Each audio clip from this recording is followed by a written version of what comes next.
tayo po mga kabalitan, kabalitaktakan, bago tayo mapunta kung saan, tayo po'y pinalad na makakausap ang mismong tagapagsalita ng National Bureau of Investigation, si Head Agent Palmer Malyari.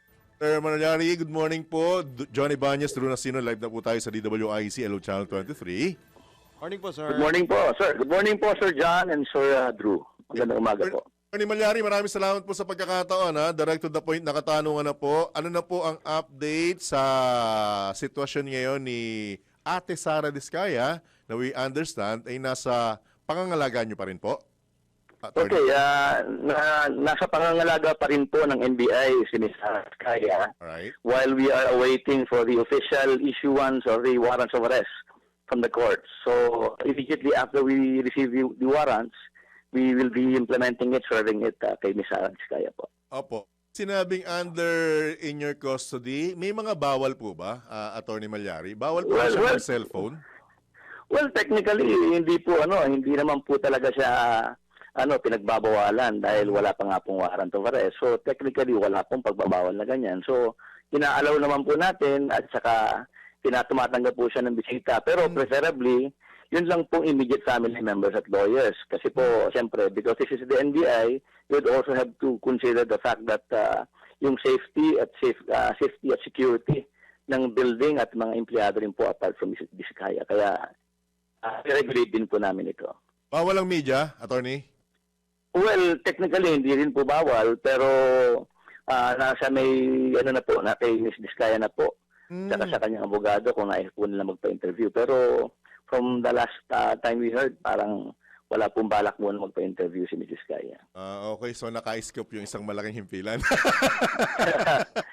Singit ang isa. Anyway, mga ganitong pagkakataon, Attorney Malyari, pasensya na po, kindly educate us. Hanggang saan ang galaw ni Ma'am Sara sa loob ng inyong compound? And until when? Opo.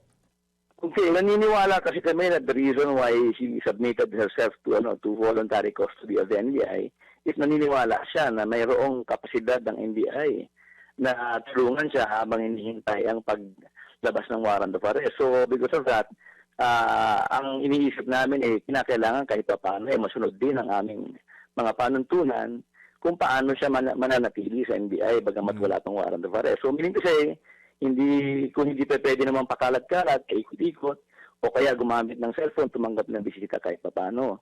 So, regulator, we also have to consider yung procedures, protocols po ng NBI. Ganun po. So, hindi naman may tuturing na VIP treatment kung halimbawa nasa isang malamig na kwarto siya?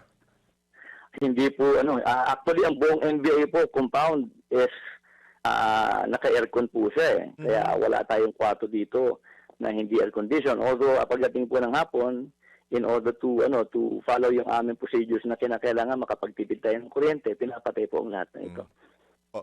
Bukod po kay Ate Sara, may binabanggit din pong mga sumuko rin sa inyo. May mga arrest warrant na rin po ba ito, yung mga taga-DPWH? Wala po. They are the co-accused of Ms. Sara Diskaya. So we are waiting for the release of the warrants. Nandoon po sila sa pangangalaga ng ating Davao City Regional Office. Wala pa rin pong warrant at hinihintay pa rin po namin. O sa Davao, hindi dyan sa inyo? Opo, pakilinaw nga po, Attorney Malyari. Wala po. Nasa Davao City po yung walo.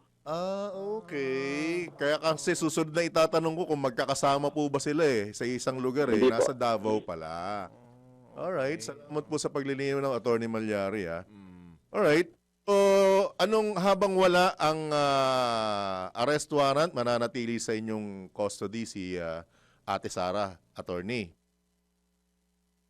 Tama po? Pati yung pamangkin. Nawala yata. Nawala yata. Attorney?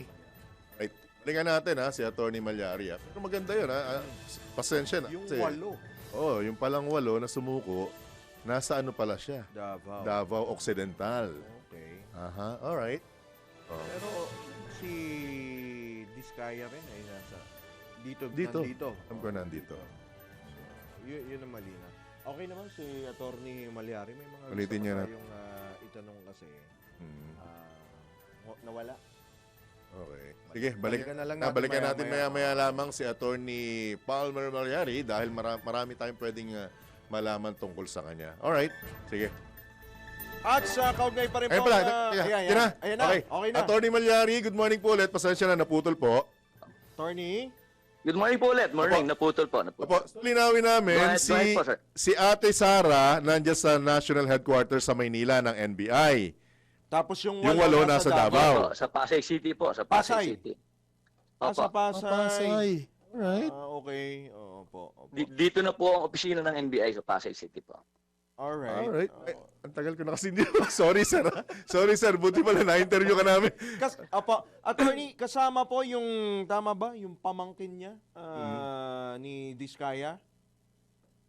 Na sumuko. Yung sumuko rin? Hello. Opo, kasama rin po yung pamangkin Hello? niya na Oh, sinasabing sumuko rin. Yung babae. Nawawala. Napuputol. Mobile siguro si sir. Umaakyat siguro. Attorney Malyari, pasensya na ha. At balikan namin kayo. Linawin lamang po namin, pati po ba yung pamangkin o isang kamag-anak ni Ate Sara nasa custody niyo ng NBI Pasay? Wala po. Ang pagkakaalam po namin nag-voluntarily surrender sa PNP Pasig. Si Ms. Roma okay. Rimando. Opo. Mhm. Okay. Alright.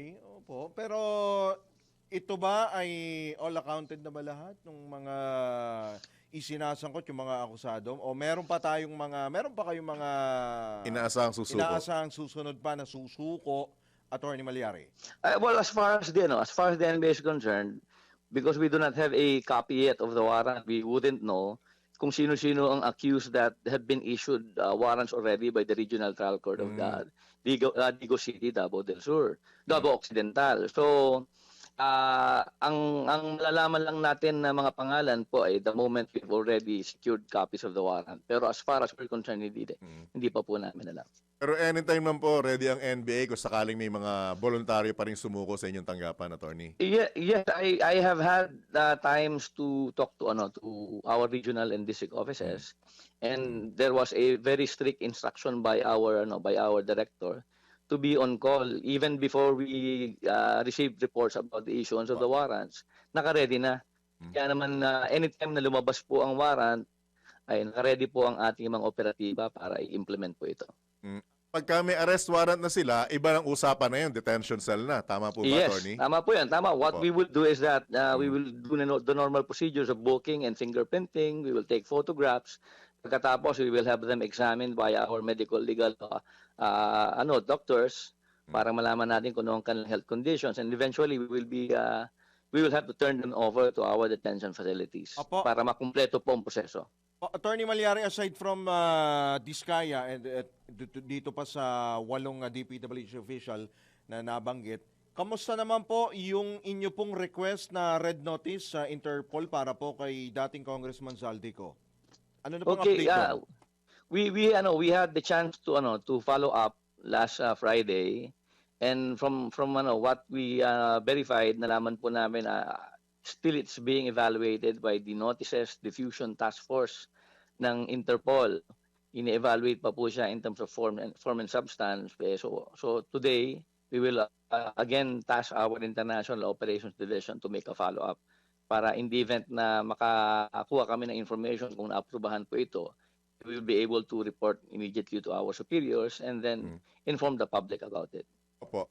Sama po ang hanay ninyo sa mga nag-serve ng search warrant. Tama po ba sa mga unit ni dating congressman Sa ko condo. sa Taguig? Yes, sir. Ano na pong update, Attorney? Ang amin pong Organized and Transnational Crimes Division ang nag-apply ng search warrant before the Regional Trial Court of Taguig at sila na rin po ang nag-implement nito. Pagkatapos man ng operation, we had to prepare the post-operation report, and in order to notify the court of the result of the operation, we prepared a return of the search warrants together with the inventory para po ma-notify ang court sa ating affirmative na implementation ng search warrant. Yung mga nakuha po, nasaan po yun? For now, all of the documents and all other items which were confiscated by virtue of the search warrant operation are now in the custody of the NBI Organized and Transnational Crimes Division, okay. awaiting disposition from the court. So if the court says that we have to turn them over to the court, gagawin po namin yon. Pero kung sinabi naman na dito na muna, dito po muna sa NBI.